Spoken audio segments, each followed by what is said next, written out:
नमस्कार विद्यार्थी मित्रांनो, 300 पर्यंतचे प्रश्न आपण मागील व्हिडिओमध्ये बघितलेले आहे. आता आपण त्यापुढील प्रश्न बघूया. 301 नंबरचा प्रश्न, मवाळ नेते काँग्रेसमधून बाहेर पडण्याचे कारण काय होते? तर गांधीजींचा सत्याग्रह. या सत्याग्रहाला त्यांचा विरोध होता. त्यामुळे मवाळ नेते हे काँग्रेसमधून बाहेर पडले होते. गांधीजींनी श्रीनिवास शास्त्रींना कोणत्या संदर्भात पत्र लिहिले? तर रोलट सत्याग्रह याबाबत गांधीजींनी श्रीनिवास शास्त्रींना पत्र लिहिले होते. गांधी युगाची पहाट कोणत्या आंदोलनाने घडवली? तर रोलट सत्याग्रहाने गांधी युगाची पहाट घडवली होती.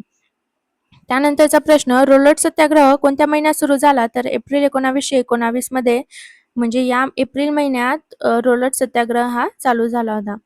वर्ष 1919. गांधीजींवर बोल्शेविक प्रभाव असल्याचा आरोप कोणी केला? तर ब्रिटिश अधिकाऱ्यांनी.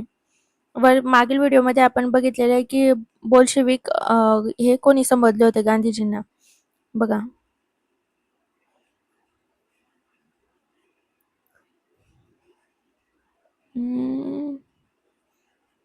बघा, गांधीजींना मागील व्हिडिओमध्ये आपण बघितलं होतं, गांधीजींना बोल्शेविक म्हणणारा मुंबईचा गव्हर्नर कोण होता? Lord Willingdon. त्यानंतरचा प्रश्न 305 नंबरचा, गांधीजींवर बोल्शेविक प्रभाव असल्याचा आरोप कोणी केला? ब्रिटिश अधिकाऱ्यांनी. तर ते होते लॉर्ड विलिंग्डन यांनी. चित्तरंजन दास यांच्यावर कोणत्या विचारसरणीचा प्रभाव असल्याचा दावा करण्यात आला? तर बोल्शेविक विचारसरणीचा प्रभाव असल्याचा दावा चित्तरंजन दास यांच्यावर पण करण्यात आला होता. लॉर्ड विलिंग्डनने गांधीजींचे वर्णन कसे केले आहे? प्रामाणिक पण धोकादायक बोल्शेविक. ठीक आहे. 308 नंबरचा, गांधीजींनी व्हाईसरायच्या कोणत्या अधिकारांवर प्रश्नचिन्ह उपस्थित केले? तर आणीबाणी विशेष अधिकारांवर. त्यानंतरचा 309 नंबरचा प्रश्न, हंटर कमिशन समोर गांधीजींनी कोणत्या विषयावर स्पष्टीकरण दिले? तर रोलट विरोध. या विषयावर हंटर कमिशन समोर गांधीजींनी त्यांचे मत मांडले होते. त्यानंतर DIR चे पूर्ण नाव काय? Defence of India rule. Defence of India rule हे DIR चे पूर्ण नाव आहे. DIR अंतर्गत सर्वाधिक अधिकार कोणाला मिळाले होते? तर संधी नोकरशाहीला. म्हणजे सर्व अधिकार त्यांना मिळाले होते. म्हणजे कोण कोण? गव्हर्नर, व्हाईसराय वगैरे. हे जे संधी नोकरशाही होती यांना DIR अंतर्गत अधिक सर्वाधिकार प्राप्त झाले होते. विशेष अधिकार टिकवण्यासाठी कोणत्या धोक्याचा वापर करण्यात आला? तर क्रांतिकारांच्या धोक्याचा वापर त्यांनी केला. किंवा क्रांतिकारांपासून आम्हाला धोका आहे, त्यामुळे हे जे विशेष अधिकार आहे हे आम्हाला टिकवून म्हणजे असं टिकवण्यासाठी त्यांनी या धोक्याचा निमित्त केलं त्यांनी. त्यानंतरचा 313 नंबरचा प्रश्न, सेडिशन कमिटीचे दुसरे नाव काय? तर रोलट कमिटी.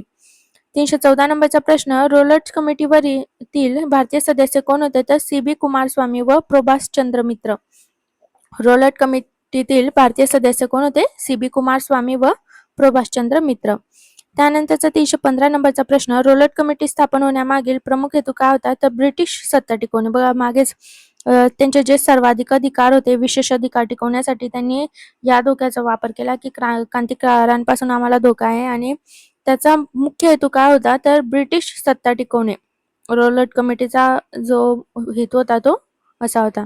त्यानंतरचा सेंट्रल सेक्रेटरीमध्ये कोणत्या घटनांची वारंवार आठवण काढली जात होती? तर बॉम्ब हल्ल्यांची आठवण सेंट्रल सेक्रेटरिएट मध्ये काढली जात होती. भारत मंत्र्याच्या मंजुरीनंतर रोलट विधेयके कोठे मांडण्यात आली? तर मध्यवर्ती कायदे मंडळात ते मांडण्यात आले. त्यानंतर 318 नंबरचा प्रश्न, रोलट विधेयकांबाबत तटस्थ राहिलेले प्रमुख सदस्य कोण? तर शंकरन नायर. रोलट विधेयकांचा विरोध करणारे प्रसिद्ध मराठी नेते कोण? गणेश श्रीधर खापर्डे. रोलट विधेयकांचा विरोध करणारे प्रसिद्ध कायदे पंडित कोण? तेज बहादूर सुप्रू. मराठी नेते गणेश श्रीधर खापर्डे आणि प्रसिद्ध कायदे पंडित तेज बहादूर सुप्रू. त्यानंतर मुंबईतील सत्याग्रह दिन कधी पाडला आला? 6 एप्रिल 1919 ला जो सत्याग्रह दिन होता मुंबईतील तो पाळण्यात आला. मुंबईतील सत्याग्रह कोणत्या कायद्याच्या विरोधात होता? तर रोलट कायद्याच्या विरोधात हा जो सत्याग्रह दिन पाळण्यात आला होता तो होता. रोलट कायद्याला कोणते दुसरे नाव होते? तर काळा कायदा, ब्लॅक ऍक्ट. रोलट सत्याग्रहाचे नेतृत्व कोणी केले? तर महात्मा गांधी यांनी. गांधीजींनी सत्याग्रह सभेची स्थापना कोठे केली? मुंबई येथे. सत्याग्रह सभेची स्थापना कधी झाली? फेब्रुवारी 1919 ला झाली. व कुठे झाली? मुंबई येथे. कोणी स्थापन केली? महात्मा गांधी यांनी. सत्याग्रह सभेचे मुख्य उद्दिष्ट काय होते? रोलट कायद्याचा अहिंसक विरोध. हे सत्याग्रह सभेचे मुख्य उद्दिष्ट होते. रोलट कायद्याचा अहिंसक विरोध. त्यानंतर 328 नंबरचा प्रश्न, 6 एप्रिल 1919 रोजी कोणता कार्यक्रम पाळण्यात आला? तर देशव्यापी हरताळ हा कार्यक्रम पाळण्यात आला. रोलट कायदा कोणत्या समितीच्या शिफारशीवर आधारित होता? तर सिडनी रोलट समिती या समितीच्या शिफारशीवर रोलट कायदा हा आधारित होता. रोलट कायद्यामुळे सरकारला कोणता अधिकार मिळाला? खटला न चालवता अटक व नजरकैद. बघा, खटला न चालवता, हे महत्वाचा प्रश्न आहे हा. कोणते अधिकार भेटले? खटला न चालवता अटक व नजरकैद. सरकारला, ब्रिटिश सरकारला हा अधिकार मिळाला होता. कशामुळे? रोलट कायद्यामुळे. त्यानंतरचा 331 नंबरचा प्रश्न, मुंबईतील सत्याग्रहामुळे कोणती राष्ट्रीय चळवळ बळकट झाली? तर गांधीवादी जन आंदोलन. सत्याग्रहाचे प्रमुख तत्व सत्य व अहिंसा. रोलट कायद्याविरुद्ध सर्वप्रथम मोठा जनविरोध कोठे दिसून आला? तर मुंबई येथे. त्यानंतर 334 नंबरचा प्रश्न, मुंबईतील सत्याग्रहात कोणत्या वर्गाचा मोठा सहभाग होता? तर कामगार, विद्यार्थी वर्ग व व्यापारी यांचा सर्वात मोठा सहभाग होता या वर्गाचा.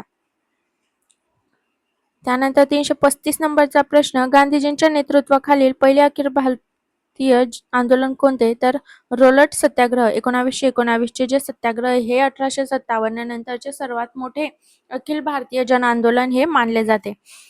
रोलट सत्याग्रहानंतर घडलेली सर्वात महत्वाची घटना कोणती? तर जालियनवाला बाग हत्याकांड. या सत्याग्रहानंतर म्हणजे परीक्षेत क्रम विचारले जातात की आधी रोलट सत्याग्रह झाला की जालियनवाला बाग हत्या असहकार चळवळ, असे क्रम विचारले जातात. क्रमाने लावा. या प्रश्नांमधला प्रश्न आहे हा. तर रोलट सत्याग्रहानंतर कोणती घटना घडली? जालियनवाला बाग हत्याकांड. कधी घडले? 13 एप्रिल 1919 ला. रोलट सत्याग्रहामुळे भारतीय राजकारणात कोणाचा प्रभाव वाढला? तर महात्मा गांधी यांचा. त्यानंतरचा प्रश्न 339 नंबरचा, रोलट सत्याग्रहाने भारतीय स्वातंत्र्य लढ्याला कोणती दिशा दिली? तर जनआंदोलनाची दिशा. त्यानंतरचा प्रश्न 340 नंबरचा, महाराष्ट्राच्या इतिहासात मुंबईतील सत्याग्रहाचे महत्व काय? तर राष्ट्रीय चळवळीतील मुंबईचे नेतृत्व अधिक अधोरेखित झाले. कशामुळे? की मुंबई सत्याग्रहामुळे. या व्हिडिओमध्ये आपण म्हणजे 40च प्रश्न बघितले. बाकीच्या पुढील व्हिडिओमध्ये आपण पुढील 50 प्रश्न बघूया. धन्यवाद.